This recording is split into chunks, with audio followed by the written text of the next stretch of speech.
चलो स्टार्ट करते हैं फटाफट। देखो इलेक्ट्रोकेमिस्ट्री हमारा चैप्टर है, नेक्स्ट चैप्टर हम करेंगे अपना इलेक्ट्रोकेमिस्ट्री करेंगे। अब देखो इलेक्ट्रोकेमिस्ट्री के अंदर हम थोड़ा बहुत, हाँ, जो आएगा हमारा, एक तो थोड़ा बहुत हम पढ़ेंगे वहां पे आयनिक, थोड़ा बहुत आयनिक आएगा, क्योंकि आयनिक इक्विलिब्रियम के अंदर हम सोलिबिलिटी प्रोडक्ट निकालते हैं, वो यहाँ पर भी हम निकालेंगे सोलिबिलिटी प्रोडक्ट। ओके, एक हम यहाँ पे थर्मो और जो डायनेमिक्स हमने किया था 11th में वो भी आएगा। थर्मोडायनेमिक्स हमने Gibbs change in Gibbs free energy निकाली थी, उसका भी थोड़ा बहुत यहाँ पे यूज आएगा। यहाँ पर भी हम रिएक्शन बताते हैं कि स्पॉन्टेनियस होगी, नॉन स्पॉन्टेनियस होगी या फिर इक्विलिब्रियम होगी, वो सारा हम थर्मोडायनेमिक्स का ही कंसेप्ट यहाँ पर यूज करेंगे। ओके, थोड़ा सा आपका फिजिक्स का आएगा, जैसे रेजिस्टेंस रेजिस्टिविटी कंडक्टेंस कंडक्टिविटी वाला जो है वो यहाँ पर भी हम पढ़ते हैं। तो वहां पे तो रेजिस्टेंस रेजिस्टिविटी कंडक्टेंस कंडक्टिविटी पढ़ते हैं, यहाँ पे मोलर कंडक्टिविटी भी पढ़ेंगे और इक्विवेलेंट कंडक्टिविटी पढ़ेंगे। ओके तो वो आएगा। अब देखो इलेक्ट्रोकेमिस्ट्री होता क्या है, बेसिकली इलेक्ट्रोकेमिस्ट्री इलेक्ट्रोकेमिकल सेल है हमारे पास क्या है, इलेक्ट्रोकेमिकल सेल है। अब इलेक्ट्रोकेमिकल सेल हमारे दो टाइप के होते हैं। हमारा क्या इलेक्ट्रोकेमिस्ट्री हम स्टडी ऑफ इलेक्ट्रोकेमिकल सेल है, इलेक्ट्रोकेमिस्ट्री का स्टडी ऑफ इलेक्ट्रोकेमिकल सेल है। अब इलेक्ट्रोकेमिकल सेल हमारे दो टाइप के होते हैं। एक तो हमारा इलेक्ट्रोकेमिकल सेल होता है कि जहां पर हम इलेक्ट्रिकल एनर्जी देते हैं और वो केमिकल चेंज करता है, केमिकल रिएक्शन होती है। एक तो हम इलेक्ट्रिकल एनर्जी देंगे और क्या होगी वहां पे केमिकल रिएक्शन होगी। जैसे हमने इलेक्ट्रोलिटिक सेल किया था, सर बेसिक से ही करना है प्लीज, जैसे आप कराते हैं बेसिक से ही करेंगे, उसमें कोई वो नहीं है। एक तो जैसे हमने इलेक्ट्रोलिसिस किया था, इलेक्ट्रोलिटिक सेल हमने बनाया था, तो वो इलेक्ट्रोलिटिक सेल पूरा का पूरा हम यहाँ पे स्टडी करेंगे। हाइड्रोजन में चैप्टर में भी किया था हमने, थोड़ा सा एस ब्लॉक में अंदर किया था। ओके, तो सारा का सारा हम यहाँ पे पढ़ेंगे, इवन उसके बहुत सारे केसेस भी करेंगे हम यहाँ पे। ये हमारा इलेक्ट्रोलिटिक सेल,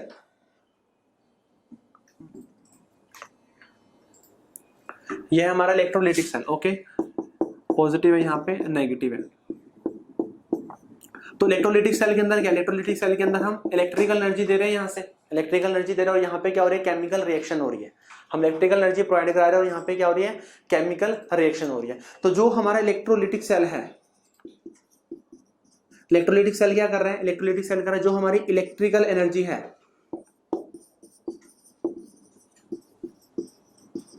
इलेक्ट्रिकल एनर्जी को कन्वर्ट कर रहा है, कहां पे किसमें कन्वर्ट कर रहा है, वो केमिकल एनर्जी के अंदर कन्वर्ट कर रहा है। इलेक्ट्रिकल एनर्जी दे रहे हैं और क्या हो रही है, केमिकल रिएक्शन हो रही है। ओके, तो एक तो टाइप का हमारा इलेक्ट्रोकेमिकल सेल ये है, जहां पर इलेक्ट्रिकल एनर्जी कहां कन्वर्ट होगी, केमिकल एनर्जी के अंदर कन्वर्ट होगी। ओके एक टाइप का और सेल हम पढ़ेंगे, उसको हम बोलते हैं गैल्वेनिक सेल या फिर वोल्टिक सेल। गैल्वेनिक सेल बोलते हैं या फिर उसको क्या बोलते हैं, वोल्टिक सेल बोलते हैं। इसके अंदर रिवर्स होगा, यहां पर केमिकल रिएक्शन होगी, यहां पर केमिकल रिएक्शन होगी, केमिकल रिएक्शन से क्या होगा, इलेक्ट्रिकल एनर्जी प्रोड्यूस होगी,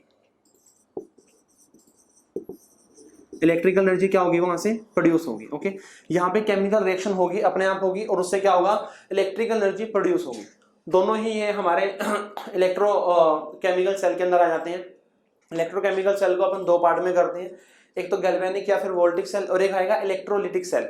इलेक्ट्रोलिटिक सेल का काम क्या है, इलेक्ट्रोलिटिक सेल का काम है इलेक्ट्रिकल एनर्जी को केमिकल एनर्जी में कन्वर्ट करना। ओके, और गैल्वेनिक सेल का काम क्या है, गैल्वेनिक सेल का काम है केमिकल रिएक्शन होगी वहां पे, सो केमिकल एनर्जी को इलेक्ट्रिकल एनर्जी में कन्वर्ट करना। इसी को ही हम क्या बोलते हैं, इसी को ही हम इलेक्ट्रोकेमिस्ट्री बोलते हैं। इसी को क्या बोलते हैं, इसी को हम इलेक्ट्रोकेमिस्ट्री बोलते हैं। सो इलेक्ट्रोकेमिस्ट्री इन शॉर्ट क्या है, chemical energy into electrical energy और electrical energy into chemical energy, इस दोनों की जो इनकी इंटर कन्वर्जन है उसी को हम क्या बोलते हैं, उसी को हम इलेक्ट्रोकेमिस्ट्री बोलते हैं। किस डिवाइस से होता है ये होता है इलेक्ट्रोकेमिकल डिवाइस से। किस डिवाइस से होता है, इलेक्ट्रोकेमिकल डिवाइस से होता है। ओके बताओ समझ आया नहीं आया, फटाफट बताओ इलेक्ट्रोकेमिस्ट्री क्या है। हाँ जी क्लियर है, तो लिखो फिर, it is a branch of chemistry in which the branch of chemistry in which we deals with the conversion of, फटाफट लिखो, the branch of chemistry in which we deals with the conversion of chemical energy into electrical energy, the branch of chemistry in which we deals with the conversion of chemical energy into electrical energy or electrical energy into chemical energy, और electrical energy into chemical energy. by a special device called electrochemical cell, by a special device called electrochemical cell, उसको हम क्या बोलते हैं, electrochemical cell बोलते हैं, by a special device called electrochemical cell, उसको हम क्या बोलेंगे, इलेक्ट्रोकेमिकल सेल बोलेंगे। ओके हाँ जी, क्लियर है, इतना लिख लिया।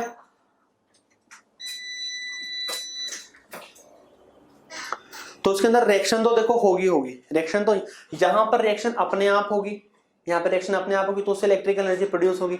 यहाँ पर रिएक्शन अपने आप नहीं होगी, जबकि हम एनर्जी देंगे, इलेक्ट्रिकल एनर्जी देंगे, वहां से हमारी केमिकल रिएक्शन होगी, वहां से क्या केमिकल रिएक्शन होगी। तो केमिकल रिएक्शन तो क्या होगा, दोनों केस में होगी, जो केमिकल रिएक्शन है वो तो क्या है, वो दोनों ही केस में वो होगी। ओके सो जब केमिकल रिएक्शंस होगी, यहाँ पे रिडॉक्स रिएक्शंस होती हैं, यहाँ पे क्या होता है, रिडॉक्स रिएक्शंस होती है। और रिडॉक्स रिएक्शंस कैसे होगी, जहाँ पे ट्रांसफर ऑफ इलेक्ट्रॉन्स होते हैं, यहाँ पे क्या होगा, ट्रांसफर ऑफ इलेक्ट्रॉन्स होगा। ठीक है, तो नेक्स्ट लाइन में लिखना सर थोड़ा आराम से, चलो जी, लिखा नहीं जाता इतनी तेज। नेक्स्ट लाइन में आप लोगों ने लिखना है, all chemical reactions involves transfer of electron,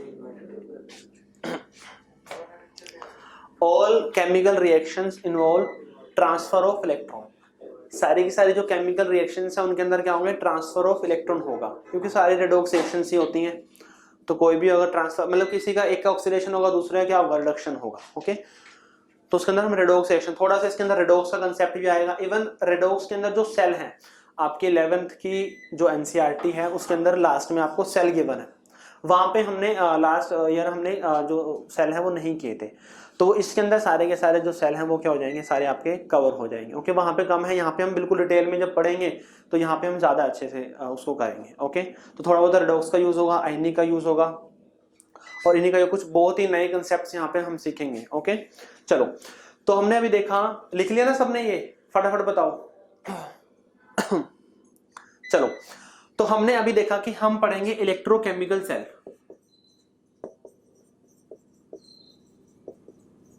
electrochemical cell को हम यहाँ पे स्टडी करेंगे। अब इलेक्ट्रोकेमिकल सेल मैंने आपको बताया कि दो टाइप के हैं, एक तो है हमारा गैल्वेनिक सेल, या फिर उसको बोलते हैं हम वोल्टिक सेल भी बोलते हैं। ओके दूसरा बोलते हैं हम इलेक्ट्रोलिटिक सेल,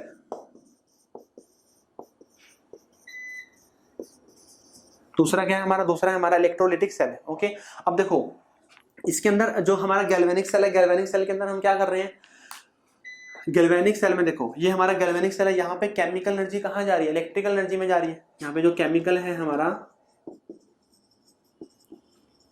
केमिकल रिएक्शन होगी, केमिकल रिएक्शन से क्या होगा, chemical energy into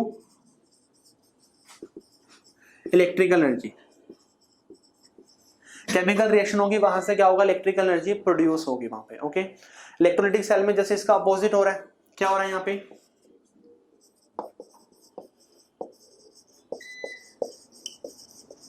electrical energy into chemical energy,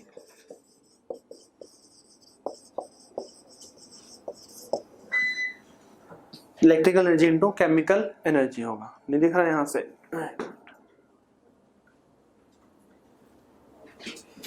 chemical energy into electrical into chemical होगा। ओके चलो ये तो हमने देख लिया। अब देखो बहुत इंपॉर्टेंट बात ये है कि यहाँ पे इसका जो हमारा डेल्टा जी है, इसका जो हमारा डेल्टा जी है, इसका डेल्टा जी होता है हमारा नेगेटिव होता है, इसका डेल्टा जी क्या होता है, वो नेगेटिव होता है, और इसका जो डेल्टा जी है ना, इसका डेल्टा जी होता है हमारा पॉजिटिव होता है। ध्यान से सुनना इस बात को, इसका डेल्टा जी क्या होता है, इसका डेल्टा जी नेगेटिव होता है। अब हमने थर्मोडायनेमिक्स में अच्छे से पढ़ा हुआ है कि अगर डेल्टा जी हमारा नेगेटिव होगा तो रिएक्शन कैसे होगी, रिएक्शन हमारी स्पॉन्टेनियस होगी, पॉजिटिव होगा तो रिएक्शन क्या होगी, नॉन स्पॉन्टेनियस होगी। हाँ ये वाला स्पॉन्टेनियस होगा और ये क्या होगा हमारा नॉन स्पॉन्टेनियस होगा। अगर डेल्टा जी 0 आ गया तो रिएक्शन इक्विलिब्रियम पे है। ओके अब देखो यहाँ पे यहाँ पे मैंने मत देखो, अब इसको यहीं से कंसेप्ट आ जाएगा, यहाँ से जो केमिकल रिएक्शन हो रही है उससे क्या हो रहा है, इलेक्ट्रिकल एनर्जी प्रोड्यूस हो रही है। यहाँ पे जो केमिकल रिएक्शन हो रही है उससे क्या हो रहा है, इलेक्ट्रिकल एनर्जी प्रोड्यूस हो रही है। इसका मतलब है कि यहाँ पे जो केमिकल रिएक्शन है ना वो स्पॉन्टेनियस नेचर की है, जो केमिकल रिएक्शन है वो स्पॉन्टेनियस है, मतलब वो अपने आप होगी, अपने आप होगी तभी तो क्या होगा, इलेक्ट्रिकल एनर्जी प्रोड्यूस होगी, तब अब अपने आप होगी तभी तो क्या होगा, वहां से इलेक्ट्रिकल एनर्जी हमें मिलेगी। ओके इसके अंदर रिएक्शन अपने आप नहीं हो रही, इसके अंदर रिएक्शन अपने आप नहीं हो रही, इसके अंदर क्या किया, रिएक्शन को कराने के लिए हमने इलेक्ट्रिकल एनर्जी दी है। समझो इसको, इस बात को, अगर रिएक्शन अपने आप नहीं हो रही, यहाँ पे रिएक्शन को कराने के लिए ही तो हमने इलेक्ट्रिकल एनर्जी दी है, रिएक्शन को कराने के लिए तो क्या दिया हमने, इलेक्ट्रिकल एनर्जी दी है। तो इस केस में क्या होगा, जो इसकी जो केमिकल रिएक्शन है ना वो कैसी होगी, हमारी नॉन स्पॉन्टेनियस होगी। इसकी जो केमिकल रिएक्शन है वो क्या होगी, इसकी जो केमिकल रिएक्शन है वो क्या होगी, वो हमारी नॉन स्पॉन्टेनियस होगी। हमने बताया नॉन स्पॉन्टेनियस क्या होता है, जो जिसके लिए हमें क्या करना पड़े, जिसके लिए हमें बहुत एनर्जी वगैरह या फिर वर्क करना पड़े। ओके, तो इसकी केमिकल रिएक्शन को कराने के लिए ही तो हमने क्या किया, हमने वो इलेक्ट्रिकल एनर्जी वहां पे दी है वहां पे। बस इस चीज को आपको समझ आना चाहिए। यहाँ पे जो रिएक्शन है, जैसे हम उसको करेंगे तो रिएक्शन अपने आप स्टार्ट हो जाएगी। जैसे हम सेल को कंप्लीट करेंगे, सेल हमारा कंप्लीट हो जाएगा तो यहाँ पे रिएक्शन शुरू हो जाएगी अपने आप, और रिएक्शन शुरू होगी तो इलेक्ट्रिकल एनर्जी हमें मिल जाएगी। रिएक्शन जैसी होगी तो इलेक्ट्रिकल एनर्जी हमें मिलती रहेगी। यहाँ पे सब कुछ है, सेल कंप्लीट है, जब तक वहां पे इलेक्ट्रिकल एनर्जी नहीं देंगे हम, तब तक ये रिएक्शन नहीं होगी, तब तक ये रिएक्शन नहीं होगी। ये वही तो है, जब तक हम यहाँ पे पोटेंशियल डिफरेंस क्रिएट नहीं करेंगे तब तक क्या यहाँ पे कैटायन हमारा कैथोड के पास, एनायन एनोड के पास जाएगा, नहीं जाएगा, बिल्कुल नहीं जाएगा, जब तक यहाँ पे पोटेंशियल डिफरेंस नहीं होगा। ठीक है ना, तो जब तक हम यहाँ पे इलेक्ट्रिकल एनर्जी नहीं देंगे तब तक कैटायन कैथोड के पास और एनायन एनोड के पास जाएगा ही नहीं, मतलब रिएक्शन होगी ही नहीं। तो इसका मतलब है कि यहाँ पे हमने इलेक्ट्रिकल एनर्जी से रिएक्शन को क्या किया, स्पॉन्टेनियस किया।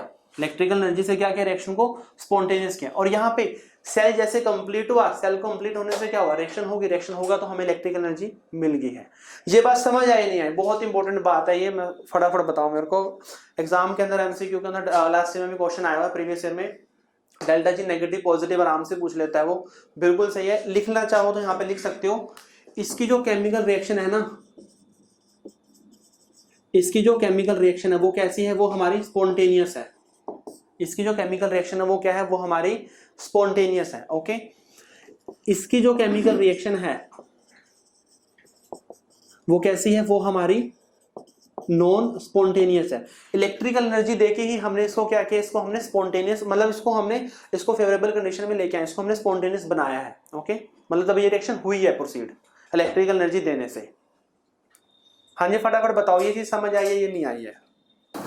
चलो, एक बहुत ही इंपॉर्टेंट बात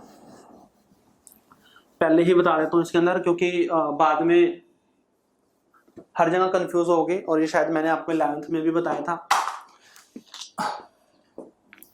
देखो, कैटायन हमें पता है कि पॉजिटिव होता है,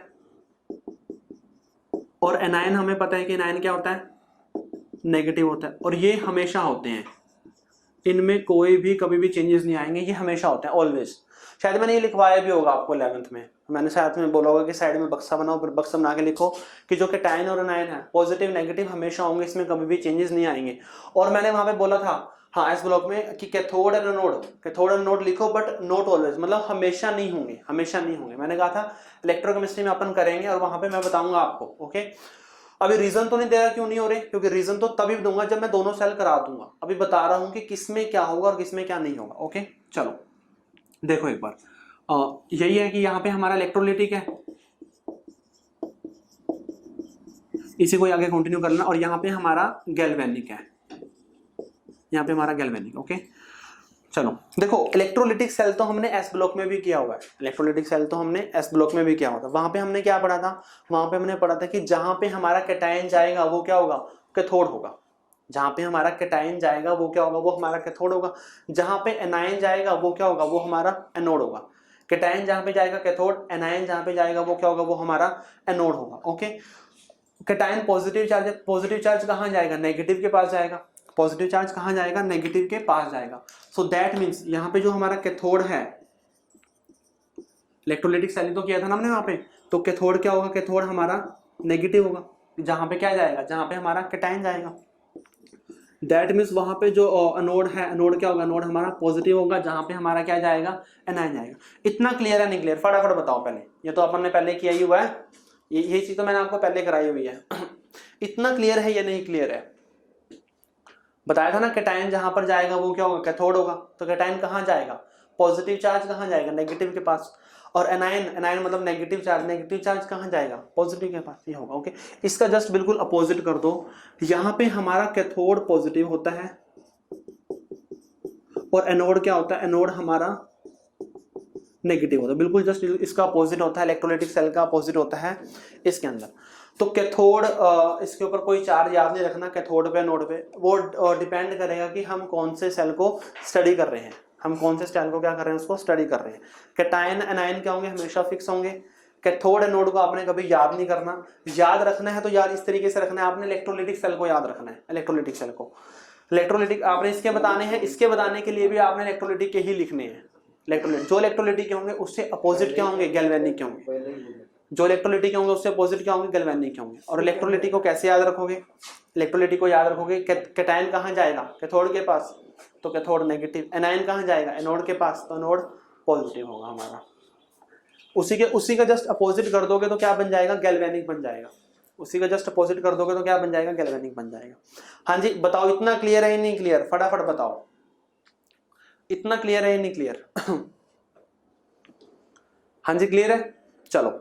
अच्छा एक और बात बहुत इंपॉर्टेंट इसके अंदर हम आगे हर जगह करेंगे, ऑक्सीडेशन रिडक्शन की बात हर जगह होगी, और हर जगह हमसे पूछता है कि बताओ ऑक्सीडेशन कहाँ पे हुआ और रिडक्शन कहाँ पे हुआ।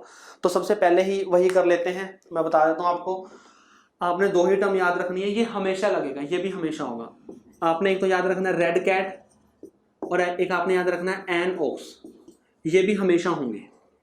अभी नीचे कराऊंगा, ये भी क्या होंगे, ये भी ऑलवेज होगा, ये भी टाइप ऑफ सेल के ऊपर डिपेंड नहीं करता।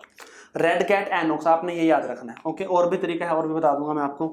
रेड कैट का मतलब क्या है कि कैथोड के ऊपर हमेशा हमेशा क्या होगा, हमेशा और हमेशा वहां पे रिडक्शन होगा। डजंट मैटर कि वो हमारा इलेक्ट्रोलाइटिक सेल है या फिर वो हमारा गैल्वेनिक सेल है, ओके। कैथोड पे हमेशा क्या होगा, रिडक्शन होगा। और एनोक्स एनोड पे हमेशा क्या होगा, ऑक्सीडेशन होगा। एनोड पे हमेशा क्या होगा, ऑक्सीडेशन होगा। रेड कैट एनोक्स, इसी को याद रखना है आपने। कैथोड पे क्या होगा, रिडक्शन होगा, एनोड पे क्या होगा, एनोड पे ऑक्सीडेशन होगा। शायद ये भी मैंने कराया होगा आपको। हाँ जी फटाफट बताओ, इतना क्लियर है या नहीं क्लियर?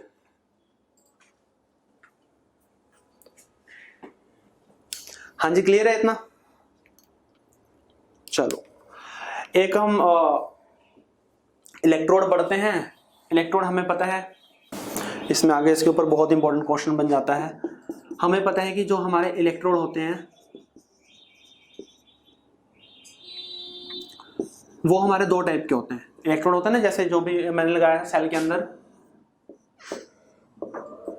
ये क्या है, ये और ये क्या है, ये हमारे इलेक्ट्रोड है। ये क्या है, ये और ये हमारे इलेक्ट्रोड है, जो सॉल्यूशन के जो टच में आते हैं, जो हमारे इलेक्ट्रोलाइट होता है उसके जो टच में आते हैं, जो भी इलेक्ट्रिकल एनर्जी पास होगी तो इससे ही पास होती है, इलेक्ट्रोड से पास होती है, ओके। अब देखो जो हमारे इलेक्ट्रोड है वो हम दो टाइप के इलेक्ट्रोड स्टडी करते हैं। एक होता है हमारे इनर्ट इलेक्ट्रोड, इनर्ट इलेक्ट्रोड जो बिल्कुल इनर्ट होते हैं, जो हमारा सोल्यूशन है ना, सोल्यूशन के साथ वो रिएक्ट नहीं करते, जो सोल्यूशन के साथ वो रिएक्ट नहीं करते।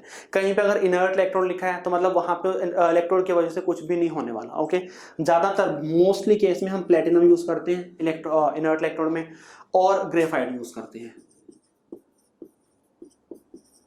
या तो हम प्लेटिनम यूज करते हैं या फिर क्या यूज करते हैं, ज्यादातर केस में हम प्लेटिनम ही यूज करते हैं और ग्रेफाइट यूज करते हैं, ओके। एक होता है हमारा रिएक्टिंग इलेक्ट्रोड,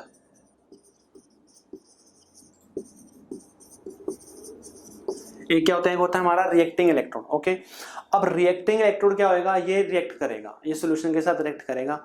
हर के साथ करेगा ऐसा कोई जरूरी नहीं है, किसी किसी के साथ करेगा, जिसके साथ उसकी रिएक्शन होती होगी उसके साथ वो रिएक्ट कर जाएगा, उस साथ वो रिएक्ट कर जाएगा। डिपेंड भी करता है, बहुत सारी कंडीशंस के ऊपर डिपेंड करता है।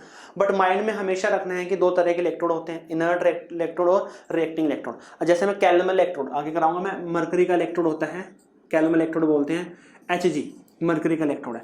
सोडियम डालेंगे ना, सोडियम डालेंगे, सोडियम डालने से सोडियम के साथ ये रिएक्ट करता है। अभी बताऊंगा, आज के लेक्चर में ही कराऊंगा इसके ऊपर, बहुत ही इंपॉर्टेंट एप्लीकेशन, ओके।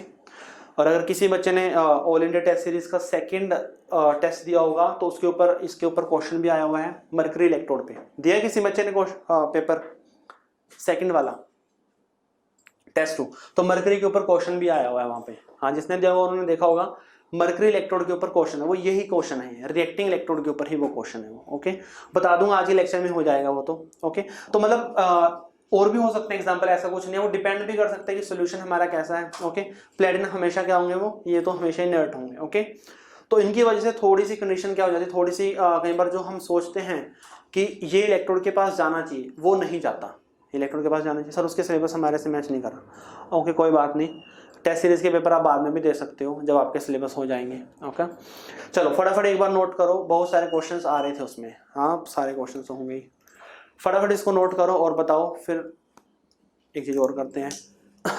अब देखो हमें पता है कि एक हमारे इंसुलेटर होते हैं, क्या होते हैं, कंडक्टर। अब कंडक्टर को हम यहाँ पे 2 से 3 कैटेगरी में हम डिवाइड करते हैं। अब जो कंडक्टर होते हैं, एक तो आपने पढ़ा होगा मेटेलिक कंडक्टर, एक तो आपने पढ़ा होगा metallic conductor.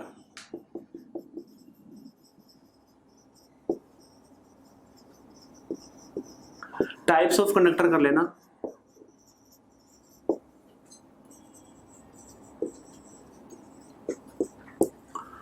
Types of conductor करके, एक तो हमारे होते हैं मेटेलिक कंडक्टर, ओके, एक होते हैं हमारे इलेक्ट्रोलिटिक।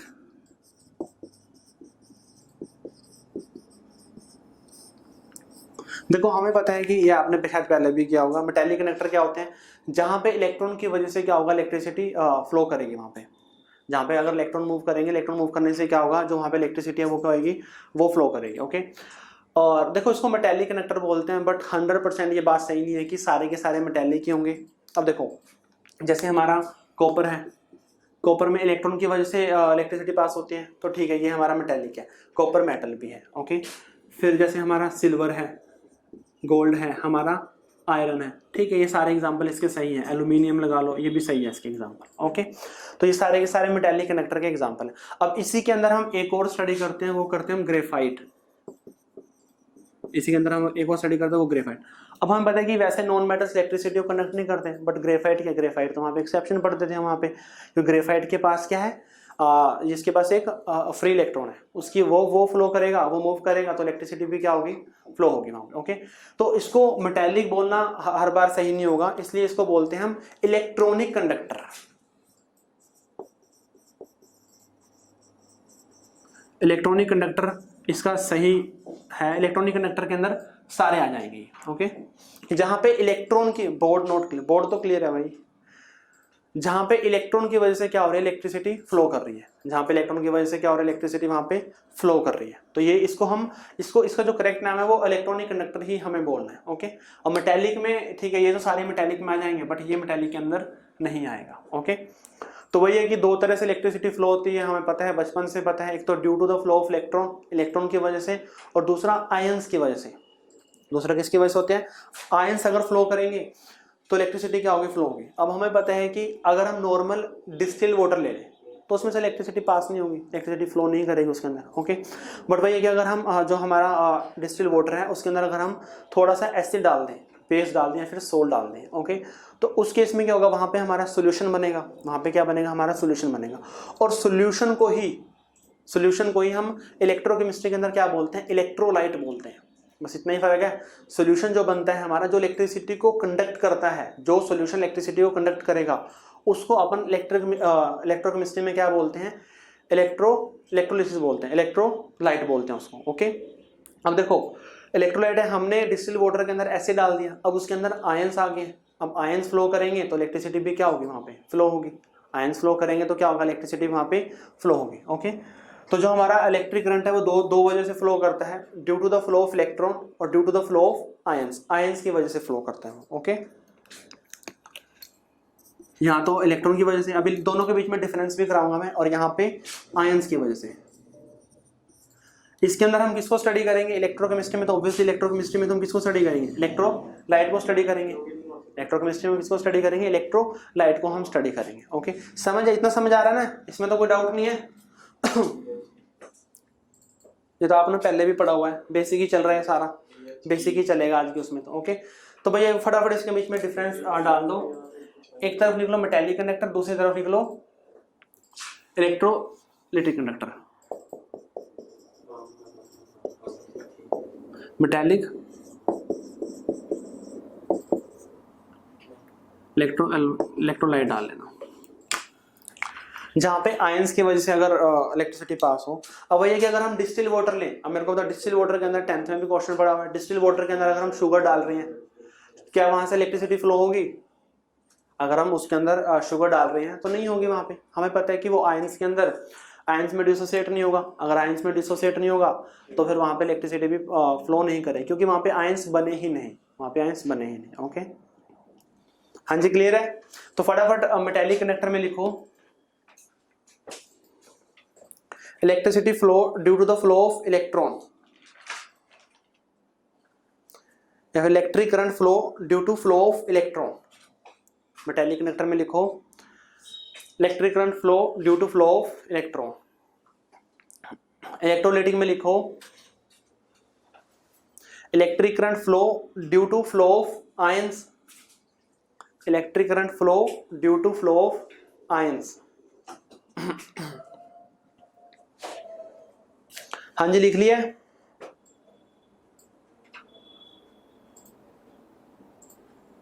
ठीक है, सेकंड लिखो, देखो जो हमारा मेटालिक कंडक्टर है, हमने कॉपर लिया, कॉपर में से इलेक्ट्रिसिटी पास करा दी, क्या कॉपर पे कोई फर्क पड़ा?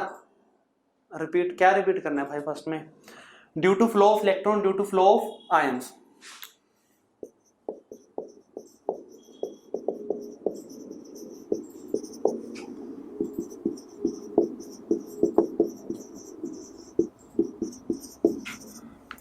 अब देखो सेकंड जो मैं बता रहा था आपको, कॉपर लिया, कॉपर में से हमने इलेक्ट्रिसिटी पास करा दी, क्या कॉपर पे कोई फर्क पड़ा?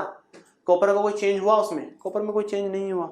ठीक है, हुआ तो बहुत ना के बराबर है, उसको हम ज्यादा इग्नोर ही कर देते हैं। ओके, होगा जब होगा कि मान लो अगर उसकी कैपेसिटी कम है, कॉपर वायर की कैपेसिटी कम है, हमने उसके अंदर बहुत ही ज्यादा हाई करंट उसके अंदर से पास करा दिया, तब कॉपर क्या हो जाएगा? तब तो वो कॉपर भी रहेगा, मतलब उसका नेचर क्या हो जाएगा? चेंज हो जाएगा, उसका कोरोजन हो जाएगा। ओके, तो वो एक अलग केस हो गया। वहां पे केमिकल चेंज हुआ है, वहां पे केमिकल चेंज हुआ है। देखो कॉपर जो वायर है, अगर उसके अंदर हम हाई करंट पास कराएंगे तो उसका नेचर चेंज हो जाएगा, उसका कोरोजन हो जाएगा, बट वो एक अलग केस है। हम जितने अगर नॉर्मल कॉपर में से हम उसमें से इलेक्ट्रिसिटी को फ्लो कर रहे हैं, इलेक्ट्रिसिटी पास करा रहे हैं, तो कॉपर पे कोई भी केमिकल चेंज नहीं होगा। ओके, तो यहाँ पे लिखोगे नो केमिकल चेंज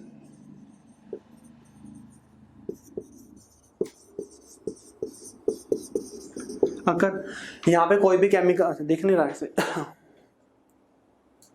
यहाँ पे कोई भी केमिकल चेंज नहीं होगा। ओके, अब वही है कि हमारा जो इलेक्ट्रोलाइट है, हमारा इलेक्ट्रोलिसिस है, अब हमें पता है कि जैसे हमारा इलेक्ट्रोलिटिक सेल है, इलेक्ट्रोलिटिक सेल के अंदर क्या किया, उसके अंदर अगर हम इलेक्ट्रिसिटी पास करा दें तो वहां पे क्या होगा?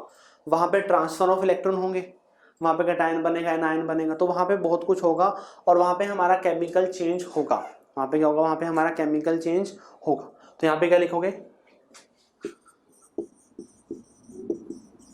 केमिकल रिएक्शन होगी ना यहाँ पे, तो केमिकल रिएक्शन होगी तो फिर केमिकल चेंज होगा। केमिकल रिएक्शन टेक्स प्लेस, यहाँ पे क्या होगा? केमिकल रिएक्शन होगी हमारी। हाँ जी क्लियर है, ये वाला पॉइंट बताओ फटाफट, क्योंकि यहाँ पे तो हम यही तो पढ़ रहे हैं, इलेक्ट्रोकेमिकल सेल में केमिकल रिएक्शन होगी। केमिकल रिएक्शन होगी तो मतलब केमिकल चेंज हो गया ना वहाँ पे, केमिकल रिएक्शन होगी तो वहाँ पे क्या होगा? केमिकल चेंज वहाँ पे हो गया है। ओके, चलो अगली बात बहुत ज्यादा इंपॉर्टेंट है, बहुत ज्यादा इंपॉर्टेंट, आपने पहले पढ़ी हुई होगी। यहाँ पे क्या, अगर हम यहाँ पे टेम्परेचर को बढ़ाएंगे, अगर यहाँ पे हम टेम्परेचर को बढ़ाएंगे तो जो हमारी, अगर हम यहाँ पे टेम्परेचर को बढ़ाएंगे तो क्या होगा? जो हमारी इलेक्ट्रिकल कंडक्टिविटी है वो क्या होगी? डिक्रीज होगी। इलेक्ट्रिकल कंडक्टिविटी क्या होगी? यहाँ पे हमारी डिक्रीज होगी। ओके, और अगर हम इस केस में टेम्परेचर को बढ़ाएंगे तो जो हमारी इलेक्ट्रिकल कंडक्टिविटी है वो क्या होगी? वो हमारी इंक्रीज होगी। वो क्या होगी? वो हमारी इंक्रीज होगी। ओके, यहाँ बताइए जो हमारे नॉर्मल मेटालिक कंडक्टर होते हैं जो भी हैं हमारे, अगर टेम्परेचर इंक्रीज करते हैं, टेम्परेचर इंक्रीज करने से क्या होता है?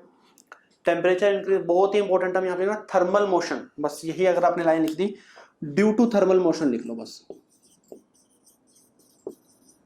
ड्यू टू थर्मल मोशन, और यहाँ पे लिख लेना due to increase in kinetic energy. Sir metallic में कैसे डिक्रीज होगा? हाँ बता रहा हूँ मैं अभी कैसे डिक्रीज होगी। देखो मेटालिक कंडक्टर है, हाँ रेजिस्टेंस इंक्रीज हो जाता है, बस वही वाला केस है। नॉर्मल यहाँ पे हम थर्मल मोशन से दिखा देते हैं केमिस्ट्री के अंदर कि टेम्परेचर इंक्रीज करोगे तो थर्मल मोशन इंक्रीज हो जाएंगे, थर्मल मोशन बढ़ जाएंगे। ओके, जैसे मैंने पहले ही बताया हुआ है कि जैसे अगर गर्मियों के अंदर क्या होता है कि जो बड़ी बड़ी वायर जाती हैं 11,000 वोल्ट की, तो वहाँ पे नीचे बहुत ज़्यादा आवाज़ आती है, अगर आप उसके नीचे खड़े होगे तो गर्मियों के अंदर ज़्यादा आवाज़ आएगी। क्यों? क्योंकि वहाँ पे थर्मल मोशन ज़्यादा है, टेम्परेचर ज़्यादा है, वहाँ पे थर्मल मोशन ज़्यादा है, तो क्या होता है कि एक होते हैं हमारे नेगेटिव चार्ज जो इलेक्ट्रॉन फ्लो करते हैं, और एक होता है हमारे पॉजिटिवली चार्ज, उनको हम कर्नल्स बोलते हैं, कर्नल्स बोलते हैं, मैंने आपको शायद पहले बताया भी हो, कर्नल्स बोलते हैं। हमें पता है कि जैसे टेम्परेचर इंक्रीज करेंगे थर्मल मोशन बढ़ेगी। थर्मल मोशन से मतलब है कि जो पॉजिटिव चार्ज है वो क्या करेगा, फास्टली ऐसे मूव करने लग जाएगा, मोशन करने लग जाएगा। अब जैसे वो फास्टली ऐसे मोशन शो करेगा तो जो हमारे इलेक्ट्रॉन पास हो रहे हैं, पॉजिटिव चार्ज तो फिक्स है, पॉजिटिव चार्ज फिक्स है, टेम्परेचर बढ़ने से क्या हो, उनमें मोशन बढ़ गई है। पॉजिटिव चार्ज तो मतलब वो जाएगा नहीं कहीं पे, वो वहीं रहेगा, तो वहीं पे बट वो मोशन शो करेगा। अब इलेक्ट्रॉन फ्लो कर रहे हैं, अब इलेक्ट्रॉन जैसे फ्लो करेंगे और ये मोशन कर रहे हैं तो इलेक्ट्रॉन के रास्ते में आ रहे हैं, ये जब मोशन मूव कर रहे हैं ना, वाइब्रेट हो रहे हैं, तो ये इसके रास्ते में आ रहे हैं, इलेक्ट्रॉन के रास्ते में आ रहे हैं। तो जैसे वो इलेक्ट्रॉन के रास्ते में आएंगे तो फिर इलेक्ट्रॉन थोड़ा सा क्या करेगा, थोड़ी इतनी फास्टली मूव नहीं कर पाएगा, थोड़ी सी उसकी जो मूवमेंट है वो हिंडर्ड हो जाएगी। ओके, तो उसकी वजह से क्या होगा, जो हमारी इलेक्ट्रिकल कंडक्टिविटी है वो क्या हो जाती है, वो हमारी डिक्रीज हो जाती है। ये होता भी है, ज्यादा गर्मी है, अगर गर्मी ज्यादा है तो उस केस में क्या होता है, जो घर में जो लाइट आती है वो कम वोल्टेज की आती है। ओके, तभी हम वोल्टेज का यूज भी करते हैं, वोल्टेज से उसको क्या कर देते हैं, हम उसको ज्यादा कर देते हैं। ओके, तो वही हमारा मेन वो है। हाँ जी, क्लियर है फटाफट सर, केस का क्या कह रहे हो?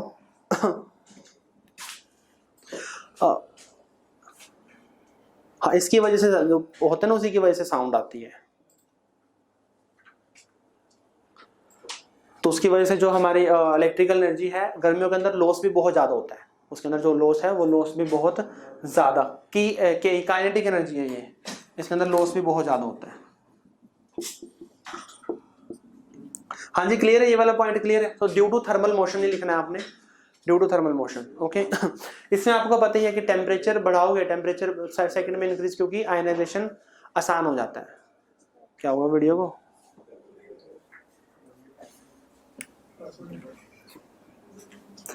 हर्षित देखियो यार, ये रुक गई वीडियो, आ गया हाँ ठीक है ना। चलो, इसके अंदर क्या होगा, इसके अंदर नॉर्मल रीजन तो बहुत सारे रीजन दे सकते हो। वैसे आप टेम्परेचर बढ़ेगा, टेम्परेचर बढ़ने से क्या हो गया कि जो पॉजिटिव और जो नेगेटिव कैटायन और जो हमारे एनायन है उसकी जो मूवमेंट है, उसकी मूवमेंट इंक्रीज हो जाती है, वो जल्दी जाएंगे इलेक्ट्रॉन के पास, वो क्या जाएंगे, जल्दी जाएंगे। काइनेटिक एनर्जी बढ़ा लो, उसकी इंक्रीज हो गई है, मेन रीजन यही दे सकते हो आप। ओके, तो टेम्परेचर इंक्रीज करने से क्या होगा, उनकी काइनेटिक एनर्जी बढ़ गई, काइनेटिक एनर्जी बढ़ने से क्या होगा, जो वो है इलेक्ट्रोड के पास क्या जाएंगे, जल्दी जाएंगे, इलेक्ट्रोड के पास क्या जाएंगे, जल्दी जाएंगे। ओके, जब वो इलेक्ट्रोड के पास जल्दी जाएंगे तो उससे क्या होगा, हमारी जो इलेक्ट्रिकल जो कंडक्टिविटी है वो क्या हो जाएगी, वो हमारी इंक्रीज हो जाएगी। इलेक्ट्रिकल कंडक्टिविटी क्या होगी, इंक्रीज। हाँ जी, क्या बोल रहे हो? अच्छा, ये बोल रहे हैं कि सर गर्मियों में लाइट ज्यादा क्यों जाती है? अब देखो, ज्यादा तो वो तो उनके हाथ में है ना, लॉस बहुत ज्यादा हो जाता है ना, लॉस बहुत ज्यादा हो जाता है, तो उनके पास लिमिटेड है, मतलब उन्होंने उतनी ही आपको सर्दियों में देनी, उतनी गर्मियों में देनी है, समर विंटर में सेम देनी है, पर गर्मियों में लॉस क्या हो रहा है, ज्यादा हो रहा है, तो उनको कट तो लगाने पड़ेंगे ना, कट लगाएंगे तभी तो वो एवरेज को क्या करेंगे, एवरेज पे लेके आएंगे, क्योंकि बिल तो उनको उतना ही मिलने वाला है, तभी वो एवरेज पे लेके आएंगे। सर, जो आपने सेंचुरी जाकर एक्सपेरिमेंट कराने का तब उनमें क्या समझ नहीं आई मेरे को क्या बोल रहे हो? ओके, हाँ जी सही है, बताओ फटाफट, इसके अंदर कोई पॉइंट है तो बताओ। चलो नेक्स्ट देखो, बहुत इंपॉर्टेंट पॉइंट है, इंपॉर्टेंट पॉइंट है कि यहाँ पे जो हमारा फैराडेज लॉ है वो नहीं लगेगा यहाँ पे।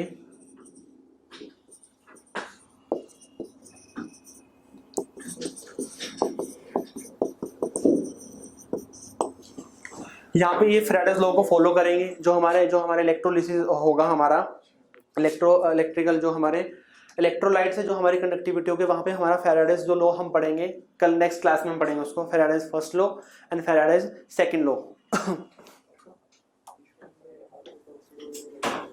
तो यहाँ पे एप्लीकेबल होंगे, और जो हमारे मेटेलिक कंडक्टर हैं इनके ऊपर ये एप्लीकेबल नहीं होगा। तो लिख लो, Faraday's law is not applicable on metallic conductor. ये फॉलो नहीं करते, ये फॉलो करते हैं। जो फैराडेज लॉ है वो बने ही इसके लिए है, इलेक्ट्रोलाइट के लिए। फिजिक्स में पढ़ते हो फैराडेज लॉ?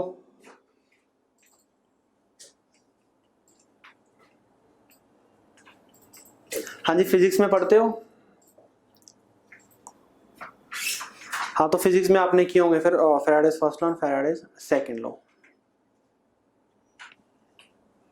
बुक पढ़ रहा था मैं इलेक्ट्रोकेमिस्ट्री की, तो फैराडे ने एक बहुत अच्छी लाइन लिखी हुई थी वहां पे कि कहता, मैं मानता हूं और मैं कन्फेस करता हूं, कि मैं मानता हूं यार, मैं कन्फेस करता हूं कि जो हमारा एटम है, एटम के बारे में बातें करना तो आसान है बट उसको समझना बहुत मुश्किल है। कि मैं मानता हूँ और मैं कन्फेस करता हूँ। कहता मुझे जेलिसी भी है, और उसने ये भी बोला जेलिसी भी है कि एटम के बारे में बातें करना तो आसान है बट उसे समझना बहुत मुश्किल है।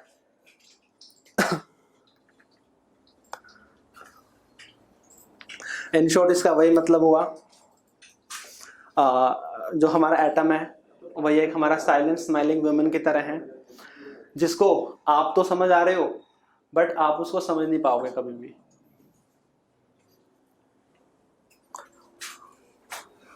हाँ जी, कर लिया नोट?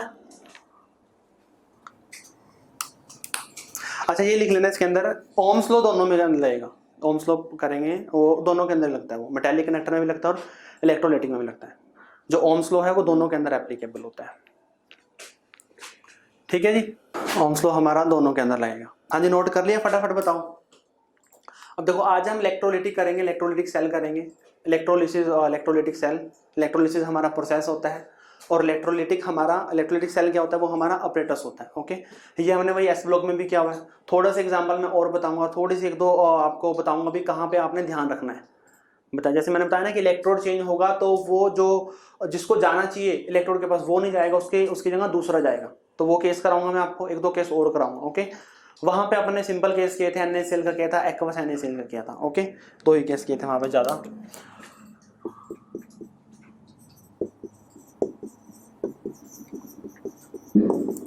इलेक्ट्रोलिसिस करेंगे और इलेक्ट्रोलिसिस तो प्रोसेस होता है, ये तो प्रोसेस है।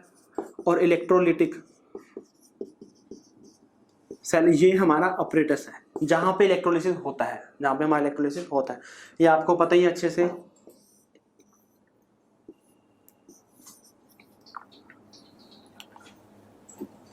हाँ जी, इलेक्ट्रोलिटिक का तो फंक्शन पता है ना आपको, इलेक्ट्रोलिटिक सेल का तो फंक्शन पता है सबको, ये तो नहीं बताना दोबारा।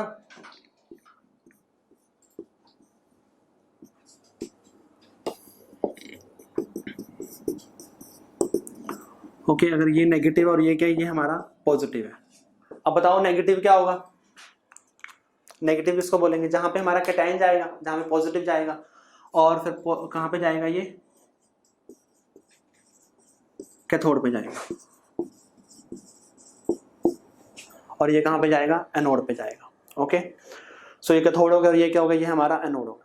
अब मैं आपको यहाँ पे लिख रहा हूँ, एग्जांपल लिख रहा हूँ, कितने करने हैं हमने, तो वही सारे स्टडी करेंगे। एक दो मैं करा दूंगा, बाकी आप लोगों ने अपने आप कॉपी के अंदर नोट कर लेना। ओके, देखो सबसे पहले हम करेंगे, ये आप लोगों ने पहले किया भी हुआ, मोल्टन NaCl का करेंगे, सेकंड करेंगे फिर हम मोल्टन PbBr2 लेड ब्रोमाइड का, थर्ड करेंगे aqueous NaCl, aqueous NaCl with platinum electrode. ये ध्यान रखना है इसके अंदर। अगर आप एक्वस NaCl कर रहे हो तो आपने ध्यान रखना कि वहां पे प्लेटिनम इलेक्ट्रोड है या फिर कोई और इलेक्ट्रोड है। फिर हम करेंगे aqueous NaCl with Kelvin electrode, that is Hg electrode. Okay, फिर नेक्स्ट करेंगे हम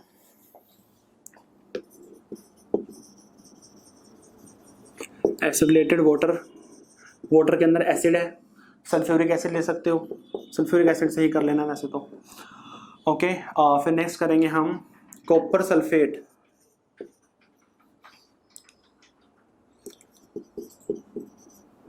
प्लेटिनम से कर लो पहले।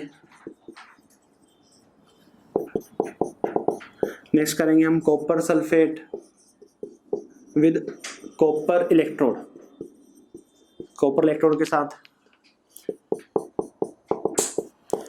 फिर देन करेंगे हम सिल्वर नाइट्रेट,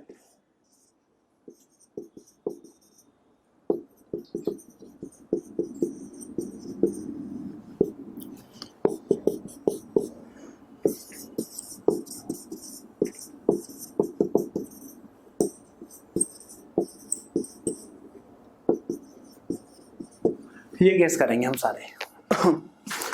दो तीन केस बहुत ज़्यादा इंपॉर्टेंट है, इसके अंदर बता देता हूँ कौन कौन से इंपॉर्टेंट है। देखो एक्वस NaCl इंपॉर्टेंट है, बिल्कुल है, ये हमने पहले भी कर लिया है। ये उससे ज़्यादा इंपॉर्टेंट है, ठीक है।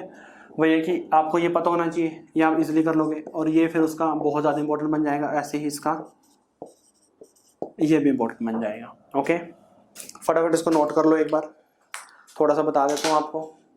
हाँ जी, इसका फंक्शन तो पता है ना सबको ये सारे केस आपने घर से करके आने हैं, इसका फंक्शन तो पता है ना। चलो एक बार बता देता हूँ, एक केस करा देता हूँ, बता दो एक बार। चलो फटाफट 2 मिनट लगाओ, इसको नोट करो पहले।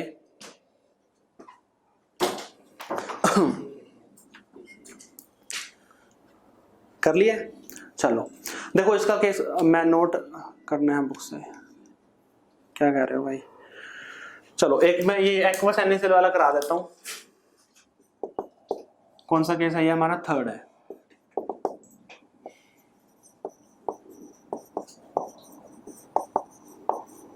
With platinum electrode. ये तो हमने जैसे पहले है, पहले भी किया हुआ है ये। सर 5 क्या लिखा है? एसिडुलेटेड वाटर, वाटर के अंदर एसिड है। देखो हमारा पता है कि एक्वस NaCl है हमारा। अगर एक्वस NaCl है तो हमें पता है कि वहां पे NaCl भी होगा हमारा, और साथ में क्या होगा? वाटर भी होगा। एक बार इसको समझो, यहाँ पे NaCl भी होगा और साथ में क्या होगा? वाटर होगा। अगर हम नॉर्मल NaCl लें, अगर हम सिर्फ NaCl ही ले रहे हैं, पहले मैं सिर्फ NaCl का करा देता हूँ। हमें पता है कि अगर हम सिर्फ NaCl लेंगे तो हमें एक कैटायन मिलेगा Na पॉजिटिव, और एक हमें क्या मिलेगा? एनायन मिलेगा। एक हमें कैटायन मिलेगा, एक क्या मिलेगा? एनायन मिलेगा। हमें पता है कि NaCl को, मोल्टन NaCl को हमने यहाँ पे डाला, तो मोल्टन NaCl को डालने के बाद क्या हुआ? एक हमें कैटायन मिला, एक क्या मिला? हमें एनायन मिला। जब यहाँ से जैसे हम इसको इलेक्ट्रिकल एनर्जी देंगे, उससे क्या होगा? यहाँ पे जो हमारा पॉजिटिव चार्ज है, कैटायन कहाँ मूव करेगा? कैटायन मूव करेगा कैथोड के पास। बेसिकली जो कैटायन है हमारा, कैटायन मूव करेगा नेगेटिव के पास, नेगेटिव इलेक्ट्रोड के पास। और हमने बोल दिया कि जहां पर कैटायन जाएगा वही क्या होगा? वही हमारा कैथोड होगा। जहां पर कैटायन जाएगा वही क्या होगा? वही हमारा कैथोड होगा। इसलिए फिर हमने बाद में इसको नाम दे दिया कैथोड। पॉजिटिव चार्ज है, कहाँ जाएगा? नेगेटिव के पास जाएगा, और नेगेटिव के पास जाएगा, उसी को हमने बोल दिया कैथोड। कैटायन जहां जाएगा कैथोड होगा। ओके, अब पॉजिटिव चार्ज है तो पॉजिटिव चार्ज क्या करेगा? At cathode. कैथोड के पास जाके क्या करेगा? वो इलेक्ट्रॉन लेगा। ये नेगेटिव चार्ज है, यहाँ तो ये इलेक्ट्रॉन रिच है, तो वहां पे क्या करेगा? इलेक्ट्रॉन लेगा। ओके, अब देखो इसने इलेक्ट्रॉन क्या किए? गेन किए। इसने क्या किया? इलेक्ट्रॉन गेन किया। तो कैथोड है, और इसका क्या हुआ? फिर यहाँ पे रिडक्शन हुआ है। गेन ऑफ इलेक्ट्रॉन क्या होता है? रिडक्शन होता है। ओके, और अगर सिर्फ सिंगल ही स्टेप हो, सिर्फ सिंगल ही क्या हो? स्टेप हो, तो इसको बोलते हैं हम प्राइमरी चेंज। इसको क्या बोलते हैं? इसको हम सिर्फ प्राइमरी चेंज। अगर एक ही स्टेप हो रहा है तो प्राइमरी चेंज हो रहा है। ओके, तो Na क्या होएगा? Na यहाँ पे जाके डिपॉजिट हो जाएगा। अब सोडियम गैस तो है नहीं, ठीक है ना, तो यहाँ पे जाके हो जाएगा, ये डिपॉजिट होगा। अगर कोई गैस होती है तो गैस क्या हो जाती है? वो लिबरेट हो जाती है। गैस क्या हो जाती है? लिबरेट हो जाती है। ओके, अब बात करते हैं एट एनोड पे। एनोड पे क्या होगा? एनोड पे कौन जाएगा? नेगेटिव चार्ज आएगा। नेगेटिव चार्ज कहाँ पे जाएगा? नेगेटिव चार्ज कहाँ जाएगा? नेगेटिव चार्ज पॉजिटिव पे जाएगा, एनायन पॉजिटिव पे जाएगा, उसी को हमने बोल दिया एनोड। उसी को हमने बोल दिया एनोड। ओके, नेगेटिव कौन है? Cl negative. अब ये तो इलेक्ट्रॉन ज्यादा है इसके पास, इलेक्ट्रोड के पास इलेक्ट्रॉन क्या है? कम है, तो क्या करेगा? ये इलेक्ट्रॉन लूज करेगा यहाँ से। इसका क्या हुआ? इसने इलेक्ट्रॉन लूज करे तो इसका क्या हुआ? ऑक्सीडेशन हुआ है। वो मैंने आपको पहले भी बता दिया था, कैथोड पे रिडक्शन होगा, एनोड पे क्या होगा? ऑक्सीडेशन होगा। Red cat INOX. ओके, अब इसमें एक ही चेंज आया तो ये हमारा प्राइमरी चेंज है। अब इसमें एक ही होना प्राइमरी चेंज। अब हमें पता है कि जो Cl है, Cl तो स्टेबल नहीं है, Cl2 स्टेबल है, तो ऐसा ही एक और Cl नेगेटिव आएगा, वो भी इलेक्ट्रॉन लूज करेगा और क्या बनाएगा? Cl बनाएगा। Cl मिलकर क्या बना देंगे? Cl2 बना देंगे। इसको बोल देते हैं हम सेकेंडरी चेंज। और ये Cl2 क्या हो जाएगी? लिबरेट हो जाएगी। Cl2 क्या हो जाएगी? Cl2 लिबरेट हो जाएगी। कहाँ पे? एनोड पे। Cl2 क्या होगी? Cl2 लिबरेट हो जाएगी। कहाँ पे लिबरेट होगी? एनोड पे लिबरेट होगी। ओके, ओवरऑल रिएक्शन कैसे लिखेंगे हम? NaCl है, उसका हमने इलेक्ट्रोलिसिस किया। इलेक्ट्रोलिसिस करने पे हमें सोडियम मिला और हमें Cl2 गैस मिली। सोडियम कहाँ मिला? एट कैथोड पे, और Cl2 कहाँ मिला? एट एनोड पे। ऐसे देख सकते हैं कि जो सोडियम है, सोडियम डिपॉजिट हुआ है एट कैथोड पे, सोडियम डिपॉजिट हुआ है कैथोड पे, और Cl2 लिबरेट हुई है एनोड पे। Cl2 क्या लिबरेट हुई है एनोड पे। तो ओवरऑल रिएक्शन हमारी ये आ जाएगी। जो ओवरऑल है, ओवरऑल रिएक्शन हमारी आ जाएगी। इस तरह से हमने इसका इलेक्ट्रोलिसिस करना है। हाँ जी, कोई समस्या है तो बताओ फटाफट। 10th में क्या हुआ है आपने, एस ब्लॉक में क्या हुआ, 11th में भी। हाँ जी, है किसी को डाउट? हाँ जी फटाफट बताओ, किसी को डाउट है तो। ठीक है चलो, यह तो सिंपल है, ये तो सिंपल। एक ही कैटायन था, एक क्या था, एक ही कैटायन था, एक ही हमारे पास एनायन था। प्रॉब्लम तब आती है जब एक से ज्यादा कैटायन और एक से ज्यादा क्या हो, एनायन हो। एक से ज्यादा कैटायन, एक से ज्यादा क्या हो हमारे पास, एनायन हो। ओके, तो मैं एक केस करा रहा हूँ, ये वाला aqueous NaCl plus H2। Okay, यहां से हमें मिलेगा Na पॉजिटिव Cl नेगेटिव, यहां से हमें मिलेगा H पॉजिटिव और OH नेगेटिव। H पॉजिटिव और सर नेचर ऑफ, अभी बताऊंगा भाई, नेचर ऑफ इलेक्ट्रोड के ऊपर रुको, वो भी कराऊंगा, वो भी टेंशन ना लो। प्राइमरी 1 डिग्री 2 डिग्री क्या है, 1 डिग्री 2 डिग्री कुछ नहीं, प्राइमरी चेंज, जहां पे एक ही रिएक्शन हो, सिंपल एक ही हुआ है ना तो ये हमारा प्राइमरी चेंज। यहाँ पे प्राइमरी चेंज भी हुआ है as well as secondary change हुआ है, मतलब जो बना है ना उसमें भी चेंज आया है, तो वो हमारा सेकेंडरी चेंज हो गया। जहां पे गैस निकलेगी, H2 गैस निकलेगी, Cl2 गैस निकलेगी, O2 गैस निकलेगी, तो वहां पे सब में क्या होगा, सेकेंडरी चेंज होगा। जहां पे सिंपल एक ही बना है वो डिपॉजिट हो गया है, तो वो सिर्फ प्राइमरी चेंज है, बस ये है। ओके, अब देखो मैंने आपको तभी बताया था, यहाँ पे दो तो कैटायन है और दो ही हमारे पास क्या है, एनायन है। दो कैटायन है, दो एनायन। असली प्रॉब्लम यहाँ पे आती है कि जब दो कैटायन हो, दो ही क्या हो, एनायन हो। ओके, अब दो में से कोई एक चूज करना पड़ता है, दो में से कोई हम एक ही जाएगा। ओके चलो, कौन जाएगा, दो में से कोई एक ही जाएगा। कौन जाएगा वो डिपेंड करेगा दो बातों के ऊपर। वो किसके ऊपर डिपेंड करेगा, वो दो बातों के ऊपर डिपेंड करेगा। सबसे पहली बात तो है डिस्चार्ज पोटेंशियल। सबसे पहली बात तो है डिस्चार्ज पोटेंशियल। सबसे पहली बात क्या है, डिस्चार्ज पोटेंशियल है, कि डिस्चार्ज पोटेंशियल के ऊपर डिपेंड करेगा। अब डिस्चार्ज पोटेंशियल के ऊपर कैसे डिपेंड करेगा वो देखो, डिस्चार्ज पोटेंशियल जो हमारी थ्योरी है वो इसी के ऊपर थ्योरी है, वो उसके अकॉर्डिंग क्या है कि जिसको कम एनर्जी चाहिए वो जाएगा, जिसको एक मिनट, जिसको कम एनर्जी चाहिए वो जाएगा। ओके, तो बताओ मेरे को Na पॉजिटिव और H पॉजिटिव में किसको कम एनर्जी चाहिए, H पॉजिटिव को। H पॉजिटिव क्या चाहिए, कम एनर्जी चाहिए। ओके तो जिसको कम एनर्जी चाहिए ना वही जाएगा, जिसको कम एनर्जी चाहिए वही जाएगा। ओके, तो डिस्चार्ज पोटेंशियल थ्योरी ये बोलते हैं कि जिसको कम एनर्जी चाहिए वही जाएगा। जिसको कम एनर्जी चाहिए वही जाने का मतलब है कि वो डिस्चार्ज पोटेंशियल ना लोअर प्रेफर करेगा, वो करेगा लोअर प्रेफर करेगा डिस्चार्ज पोटेंशियल।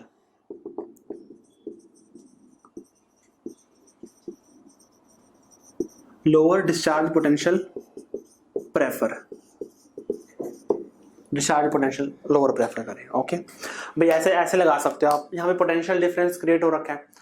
H पॉजिटिव के लिए कम में भी काम चल जाएगा कि पोटेंशियल डिफरेंस थोड़ा सा ही डिफरेंस है, H पॉजिटिव चला जाएगा। पर अगर हमें Na पॉजिटिव ही भेजना है तो उसके लिए थोड़ा डिस्चार्ज पोटेंशियल ज्यादा चाहिए। तो इस तरह से लगा लो कि लोअर डिस्चार्ज पोटेंशियल प्रेफर होगा, जिसका डिस्चार्ज पोटेंशियल कम होगा वो प्रेफर होगा वहां पे। ओके, इन शॉर्ट कंसेप्ट वही है कि जिसको एनर्जी कम चाहिए वही जाएगा, जिसको एनर्जी कम चाहिए वही जाएगा। ओके, तो वही है कि कौन जाएगा, H पॉजिटिव में अगर हम उसमें बात करें,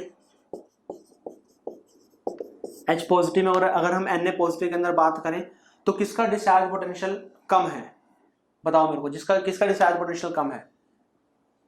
जो जाएगा उसी का डिस्चार्ज पोटेंशियल कम होगा ना, जो जाएगा उसका ही डिस्चार्ज पोटेंशियल कम होगा। तो ऑब्वियसली कौन किसका कम है, H पॉजिटिव का कम है।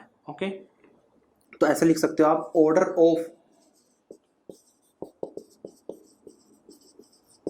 Discharge potential.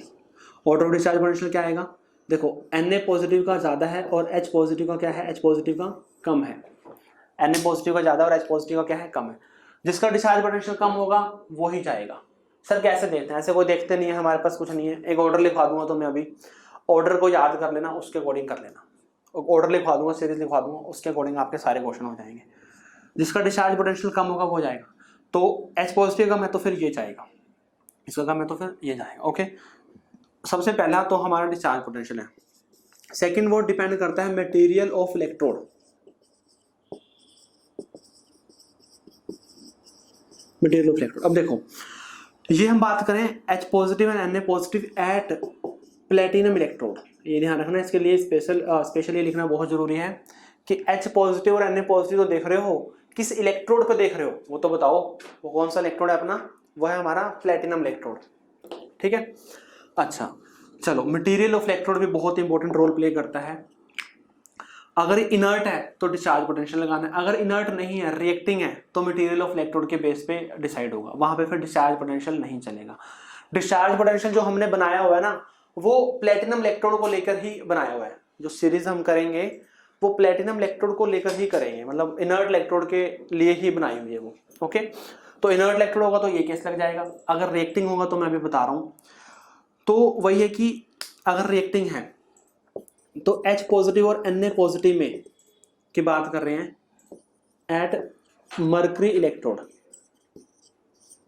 Kelvin electrode. Okay, तो H पॉजिटिव और Na पॉजिटिव में मर्करी इलेक्ट्रोड पे कौन जाएगा? H पॉजिटिव में और Na पॉजिटिव में मर्करी इलेक्ट्रोड के पास कौन जाएगा? अब मर्करी इलेक्ट्रोड है हमारी रिएक्टिंग इलेक्ट्रोड है। अब रिएक्टिंग इलेक्ट्रोड है तो सोडियम अमलगम, सुना होगा नाम, सोडियम जाएगा वहां पे, वो रिएक्ट करता है उसके साथ। तो फिर यहाँ पे जो है ना हमारा sodium Na positive prefer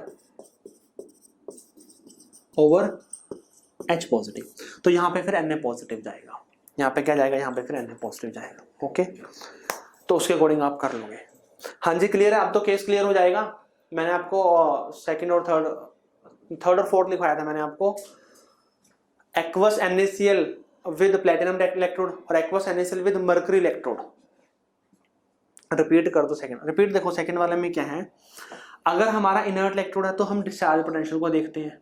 okay, अगर हमारा रिएक्टिंग इलेक्ट्रोड है तो जिसके साथ रिएक्ट करेगा ऑब्वियसली वही जाएगा ना यार। देखो यहाँ पे क्या कर रहा है, यहाँ पे इलेक्ट्रोड तो इनर्ट है, ऊपर वाले में इलेक्ट्रोड इनर्ट है, ऊपर वाले इलेक्ट्रोड इनर्ट है, तो दो बंदे खड़े हैं, दोनों में से जाना है, जो एनर्जी कम लेगा वही जाएगा, जो एनर्जी कम लेगा वो जाएगा। ओके, जिसको एनर्जी कम की जरूरत है वो चला जाएगा वहां पे। ओके, अब सेकंड वाले केस में क्या हो रहा है, अब फर्स्ट वाले केस में ना इलेक्ट्रोड का कोई खास काम नहीं है, मतलब इलेक्ट्रोड इनर्ट है, इलेक्ट्रोड नहीं चाह रहा कि भी तू आए तो आए, इलेक्ट्रोड के ऊपर इलेक्ट्रोड को चॉइस नहीं है। ओके, बट सेकंड वाले केस में क्या, इलेक्ट्रोड के पास चॉइस है, इलेक्ट्रोड के पास चॉइस है कि वो Na पॉजिटिव को बुलाए या फिर वो H पॉजिटिव को बुलाए। अब जिसके साथ वो कंपाउंड बनाता होगा वो उसको ही बुलाएगा, जिसके साथ वो कंपाउंड बनाएगा तो उसी को बुलाएगा ना। तो सोडियम अमलगम बनाता है, ठीक है, तो फिर वही आएगा ना। हाँ जी, ठीक है, क्या नाम है हाँ जी, क्लियर हो जाएगा ना ये। अब इससे बताओ आपके केस हो जाएंगे या नहीं होंगे, इसमें कोई डाउट है या नहीं है बताओ।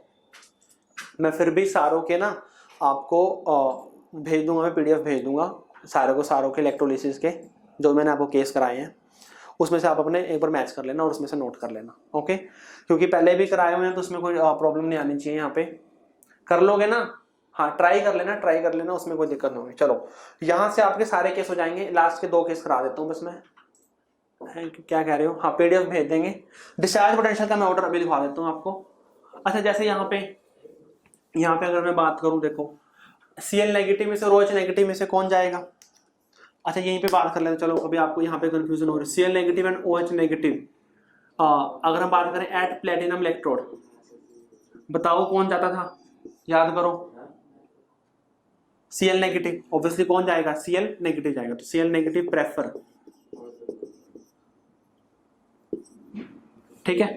चलो, अगर मैं सेकंड की बात करूं, यही मैं केस लूं, Cl negative and OH negative at mercury electrode, अब भी कोई सीन नहीं है, कोई कंपाउंड नहीं आता, डिस्चार्ज पोटेंशियल ही प्रेफर होएगा यहाँ पे भी और Cl नेगेटिव ही जाएगा। हर किसी के लिए रिएक्टिव होना चाहिए ना। देखो मतलब ये नहीं है कि अब जैसे Hg है, सोडियम के साथ करता है, बाकी के साथ नहीं कर रहा भाई, Cl नेगेटिव OH नेगेटिव के साथ नहीं कर रहा, तो वहां पे उनके लिए तो इनर्ट का काम करेगा ना, उनके लिए तो इनर्ट का काम करेगा, तो Cl नेगेटिव ही जाएगा दोनों केस में। कभी आप कंफ्यूज हो जाओ, दोनों केस में अपोजिट कर दो, ऐसा कुछ नहीं है। सर क्लोरीन के साथ करता है, देखो ऐसे तो रिएक्शन तो सबके साथ ही कर देगा, हाइड्रोजन के साथ भी H2Hg बनता है। नेक्स्ट केस करो, नेक्स्ट केस क्या था जो हम करे थे, copper sulphate, aqueous copper sulphate है ये, एक्वस कॉपर सल्फेट विद, अभी मैं सीरीज भी लिखवाऊंगा, मैं आपको सीरीज भी लिखवाऊंगा, aqueous copper sulphate with platinum. Sir TikTok बंद हो गया हाँ, शांति मिली है, स्टेटस भी कम देखने को मिलते हैं, वैसे इंस्टाग्राम को ही बना दिया टिकटॉक लोगों ने। चलो, aqueous copper sulphate with platinum electrode, एक ये केस कराऊंगा। दूसरा केस कराऊंगा same aqueous copper sulphate with Cu electrode, ये थोड़ा सा अलग केस है विद Cu इलेक्ट्रोड। ओके, दोनों केस को ध्यान से देखना आपने। एक्वस कॉपर सल्फेट है, CuSO4 प्लस H2O, दो है हमारे पास। यहां से क्या मिलेगा, Cu2 पॉजिटिव और SO4 2 नेगेटिव। यहां से मिलेगा H पॉजिटिव और OH नेगेटिव। अभी मैं आपको सीरीज भी लिखवाऊंगा, इसके बाद में सीरीज लिखवा दूंगा। अच्छा, दो कैटायन है, दो एनायन है, दो कैटायन है, दो क्या है, दो हमारे पास एनायन है। और जो इलेक्ट्रोड कौन सा है हमारा, प्लेटिनम इलेक्ट्रोड है। इलेक्ट्रोड कैसा इलेक्ट्रोड हमारा, प्लेटिनम इलेक्ट्रोड। ओके, देखो Cu2 पॉजिटिव में से और H पॉजिटिव में से Cu2 पॉजिटिव का डिस्चार्ज पोटेंशियल कम होता है। Cu2 पॉजिटिव में से और H पॉजिटिव में से Cu2 पॉजिटिव का डिस्चार्ज पोटेंशियल कम होता है। ओके, तो Cu2 पॉजिटिव प्रेफर होगा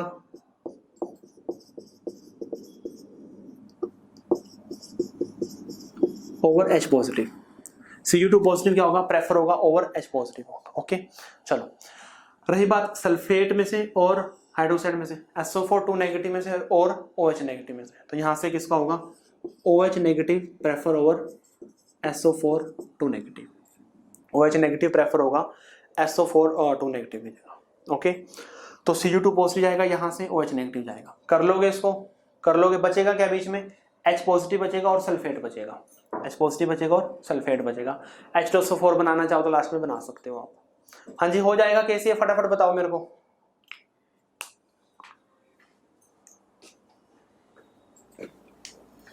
कर लोगे ना कैसी है? सीरीज तो मैं लिखवा देता हूँ, अभी सीरीज लिखवा देता हूँ। अभी सेकंड केस करो। सर प्लेटिनम इलेक्ट्रोड पे करवाया है, हाँ तो प्लेटिनम पे करवाया ना, डिस्चार्ज पोटेंशियल देखा मैंने।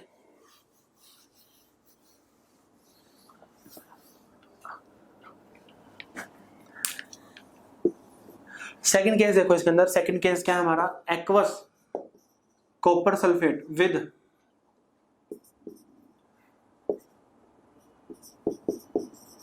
कॉपर इलेक्ट्रोड ही है। देखो जब ऐसा केस आए ना कि CuSO4 और कॉपर ही इलेक्ट्रोड है, कि जो हमारा सॉल्यूशन है, सॉल्यूशन के अंदर भी आयन सेम है, उसी का ही हम इलेक्ट्रोड बना रहे हैं, तो ऐसे केस में थोड़ा सा आपने ध्यान रखना है। एक केस और मैंने आपको एग्जांपल दिया हुआ है, सिल्वर नाइट्रेट प्लेटिनम इलेक्ट्रोड पे है, सेकंड है सिल्वर नाइट्रेट एट सिल्वर हमारा इलेक्ट्रोड। ओके, देखो यहां से आएगा CuSO4 और यहां से आएगा हमारा H2O,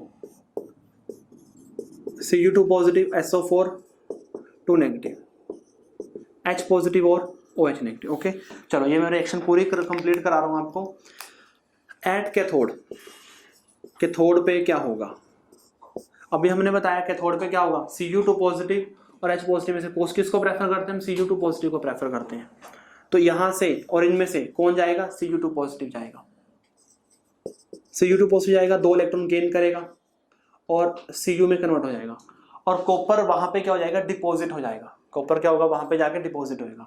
जैसे हमारा सेल है,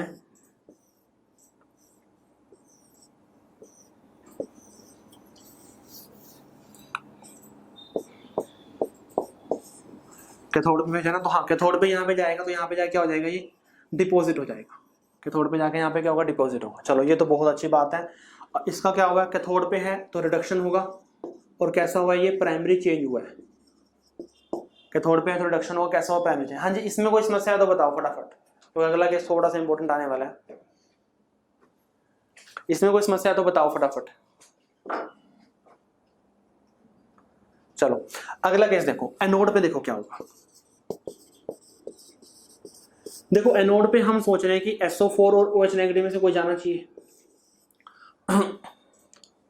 कैसे, क्या क्या कैसे आया, देखो प्राइमरी सेकेंडरी चेंज, अगर एक बार रिएक्शन हो रही है तो प्राइमरी चेंज है। अभी बताया ना मैंने आपको, जैसे कहीं पे गैस निकलती है, Cl नेगेटिव से Cl बना, फिर Cl मिलकर Cl2 बन गया, तो वो सेकेंडरी चेंज हो गया। प्राइमरी सेकेंडरी, पहले अगर एक ही रिएक्शन हो रही है सिंगल तो प्राइमरी चेंज है, दूसरी भी हो रही है तो वो सेकेंडरी चेंज में आ जाएगा। ओके, एनोड पे देखो, एनोड पे मैं बता रहा था कि सल्फेट में से और OH नेगेटिव में से इसके अंदर मैंने OH नेगेटिव लेके गया। इसमें क्या ख्याल है, क्या सोच रहे हो, क्या जाना चाहिए? सर 2 इलेक्ट्रॉन कैसे आए, 2 इलेक्ट्रॉन आए ना भाई, Cu2 पॉजिटिव, इसके इलेक्ट्रोड पे नेगेटिव चार्ज है, तो इलेक्ट्रोड पे नेगेटिव मतलब इलेक्ट्रोड पे इलेक्ट्रॉन है, OH नेगेटिव जाएगा, OH नेगेटिव जाएगा। चलो कहीं बोल रहे OH नेगेटिव जाएगा, कहीं बोल रहे हैं सल्फेट जाएगा, क्योंकि सर ने यहाँ तो H कर दिया तो थोड़ा सा गड़बड़ होगी वहां पे। कोई नहीं जाएगा, कोई जाएगा ही नहीं, यहाँ पे कोई जाएगा ही नहीं। एक्चुअल में होगा क्या यहाँ पे, देखो ये जो हमारी इलेक्ट्रोड है ना, ये हमारी कॉपर इलेक्ट्रोड है, ये क्या, ये हमारी कॉपर इलेक्ट्रोड है, ओके। और होता क्या है कि यहाँ पे देखो ये जाए या भी ये जाए, एनोड पे जाएगा, ध्यान से सुनो इस बात को, या ये जाए या फिर ये जाए, एनोड पे जाएगा। और एनोड पे जाके क्या होगा उसका होगा ऑक्सीडेशन, क्योंकि एनोड पे क्या होता है, ऑक्सीडेशन होता है। ऑक्सीडेशन क्या होता है, लॉस ऑफ इलेक्ट्रॉन। ये दोनों क्या करेंगे, इलेक्ट्रॉन को लूज करेंगे, ओके। तो कह रहे हैं कि अगर आपके पास सेम ही आयन हो और सेम ही टाइप के आपके पास इलेक्ट्रोड हो, तो उस केस में ना एनोड पे कोई जाता ही नहीं। होता क्या है कि जो एनोड खुद है ना, उसका खुद का ही ऑक्सीडेशन हो जाता है, और खुद का जो ऑक्सीडेशन होता है ना, वो इनसे भी फास्ट हो जाता है। जो खुद का ऑक्सीडेशन होता है इनसे भी क्या हो जाता है, फास्ट हो जाता है। तो कहने का मतलब ये है कि एनोड पे जो कॉपर है ना, कॉपर हमारी इलेक्ट्रोड, इसका खुद का ही ये क्या हो जाएगी, इसका खुद का ही क्या हो जाएगा, खुद ही ये सॉल्यूशन में आ जाएगी। और सॉल्यूशन में क्या आएगी, कॉपर का खुद का ही क्या हो जाएगा, ऑक्सीडेशन हो जाएगा। कॉपर का खुद का ही क्या हो जाएगा, ऑक्सीडेशन। और कह रहे कि जो कॉपर का खुद का ऑक्सीडेशन होगा ना, वो इन दोनों से भी जल्दी होगा, इन दोनों से भी क्या होगा, जल्दी होगा। तो इसलिए जो कॉपर है, कॉपर को क्या करेंगे हम, प्रेफर करेंगे। तो कॉपर का खुद का ही होगा। जितना कॉपर सॉल्यूशन में से यहाँ डिपॉजिट होगा, उतना ही कॉपर इलेक्ट्रोड में से यहाँ पे आ जाएगा, इलेक्ट्रोड में से डिस्ट्रीब्यूट होकर यहाँ पे आ जाएगा। उतना ही क्या आएगा, जितना जैसे सॉल्यूशन के अंदर कॉपर सल्फेट है, सॉल्यूशन के अंदर कॉपर सल्फेट, कॉपर यहाँ पे डिपॉजिट हो रहा है, जितना कॉपर यहाँ पे डिपॉजिट होगा उतना ही कॉपर यहाँ से इलेक्ट्रोड में से कहाँ आ जाएगा, सॉल्यूशन के अंदर आ जाएगा। उतना ही इलेक्ट्रोड में से क्या आएगा, सॉल्यूशन के अंदर आएगा। और इसी चीज का ध्यान रखना है। क्यों होता है, क्योंकि इसका ऑक्सीडेशन इन दोनों से जल्दी हो रहा है, इसका ऑक्सीडेशन इन दोनों से जल्दी हो रहा है, तो फिर पहले ही हो जाएगा, तो फिर पहले ही हो जाएगा। घबराने की कोई बात नहीं है। कौन कैसे जाएगा, मैं सीरीज लिखवा देता हूँ, सीरीज लिख लो फटाफट, एक बार कर लेना। देखो कोई दिक्कत नहीं है, कोई दिक्कत नहीं है, नहीं समझ आ रहा कोई बात नहीं, एक दो जो प्रॉब्लम आ रही है, मैं एक बार पीडीएफ सेंड करूंगा आपको शाम को, एक बार पीडीएफ को देखना, साफ साफ क्लियरली लिखा होगा उसके अंदर, ओके। उसके बाद अगर फिर भी कोई डाउट आ रहा है तो अपन दो केस अपने कल कर लेंगे, दो केस हम कल कर लेंगे, ओके। मैं लिखवा देता हूँ आपको कौन सा कैसे जाएगा, सीरीज है भाई, याद कर लेना इसको। मैं यहाँ लिख रहा हूँ,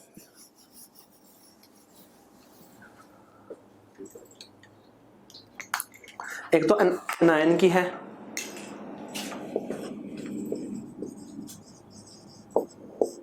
एनायन में से आई नेगेटिव पहले जाएगा, फिर बी आर नेगेटिव जाएगा, फिर सी एल नेगेटिव जाएगा, ओके। देन जाएगा यहाँ से ओ एच नेगेटिव, देन जाएगा नाइट्रेट, और देन जाएगा सल्फेट। ये ऑर्डर दिख रहा है, देन ही जाएगा। पहले क्या जाएगा, पहले आई नेगेटिव जाएगा, B R negative, C L negative, O H negative, NO3 negative और SO4 नेगेटिव। ये ऑर्डर है जाने का, ये ऑर्डर है जाने का, मतलब आई नेगेटिव पहले जाएगा, आई नेगेटिव चला जाएगा, अगर बी आर है तो बी आर नहीं जाएगा। डिस्चार्ज पोटेंशियल का ऑर्डर करोगे, इससे जस्ट अपोजिट ऑर्डर हो जाएगा, इससे जस्ट अपोजिट ऑर्डर है। ये प्रेफरेंस का ऑर्डर है, ये प्रेफरेंस का ऑर्डर ऑफ प्रेफरेंस, लिख लेना, order of preference.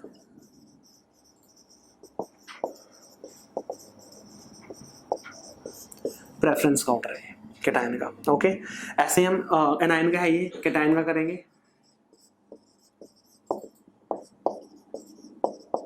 Ag positive, E positive, Cu2 positive, H positive,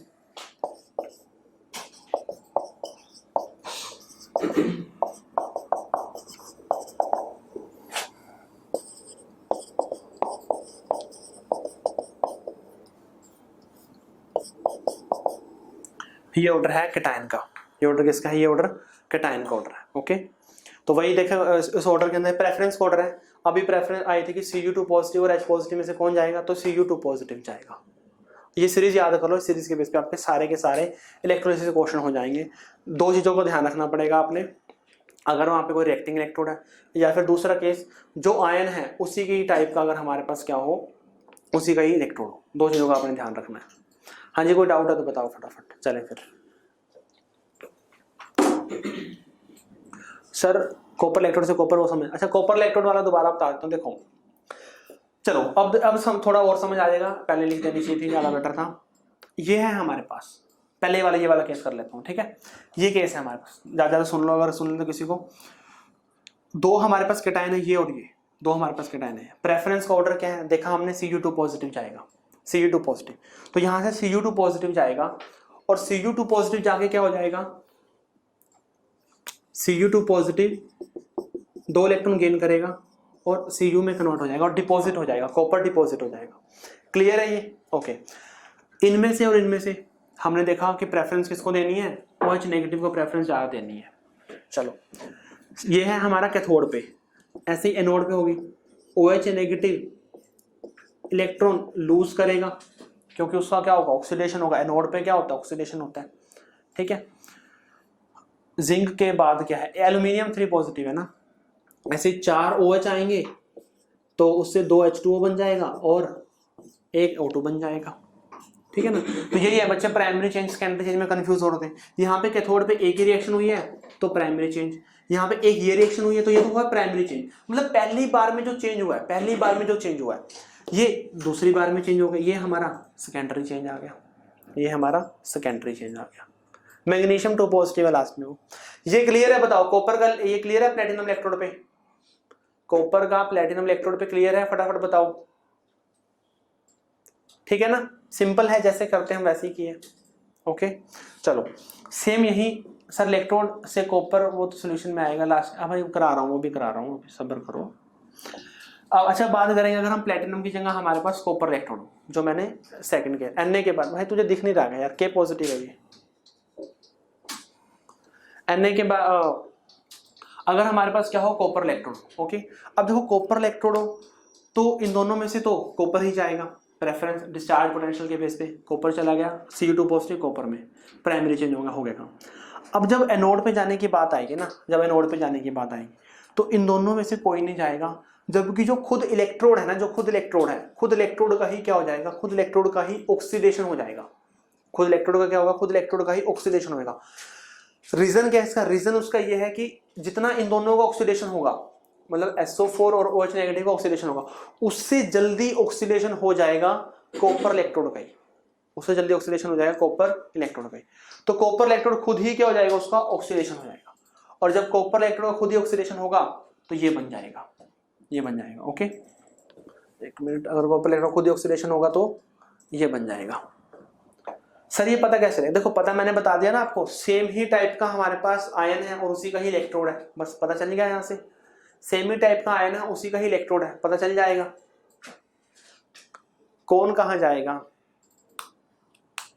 solution में चला जाएगा ना। जितना सॉल्यूशन से कॉपर कैथोड पे डिपॉजिट होगा उतना ही इलेक्ट्रोड से कॉपर सॉल्यूशन के अंदर आ जाएगा। हाँ सेम वाले में होगा ये। लास्ट केस मैंने लिखवाया आपको, silver nitrate at silver electrode, उसके अंदर भी सेम केस होना है, ठीक है। चलो बंद कर रहा हूं इसको, कोई डाउट है तो बताओ।